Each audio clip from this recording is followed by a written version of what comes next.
আলহামদুলিল্লাহ, নিজের হাতে রোপণ করা ছোট্ট তরমুজ গাছ আজ কত সুন্দর ফল দিয়েছে। গ্রামের এই শান্ত পরিবেশে আলহামদুলিল্লাহ কত সুন্দর, আল্লাহর অশেষ রহমতের জন্য শুকরিয়া আদায় করছি। মাশাআল্লাহ, কত সুন্দর লাল টকটকে তরমুজ। বিসমিল্লাহ বলে শুরু করলাম। প্রথমে টাটকা লাল তরমুজের টুকরোগুলো ব্লেন্ডারে দিলাম।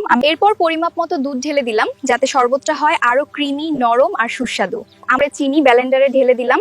আশা করি শরবতটা খেতে খুব সুস্বাদু হবে। আল্লাহ কত দয়ালু, ফল ফসলে আমাদের মাঝেও রিজিক রেখেছেন, সরল জীবনেই রেখেছেন শান্তি আর সুখ। কি সুন্দর এই শরবত!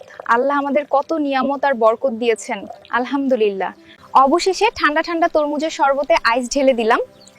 আলহামদুলিল্লাহ। উফ, এত গরম পড়েছে, একটু কাজ করলেই খুব কষ্ট মনে হয়। আসুন, আপনাদের জন্য ঠান্ডা শরবত নিয়ে এসেছি। এত গরমের মাঝে একটু শরবত খেলে ইনশাল্লাহ ভালো লাগবে। আলহামদুলিল্লাহ, আমরা আসতেছি। আলহামদুলিল্লাহ, এত গরমের মাঝেও তুমি আমাদের জন্য ঠান্ডা শরবত নিয়ে এসেছো। আল্লাহ তোমার এই সুন্দর মেহমানদারিকে কবুল করুন। অনেক ধন্যবাদ।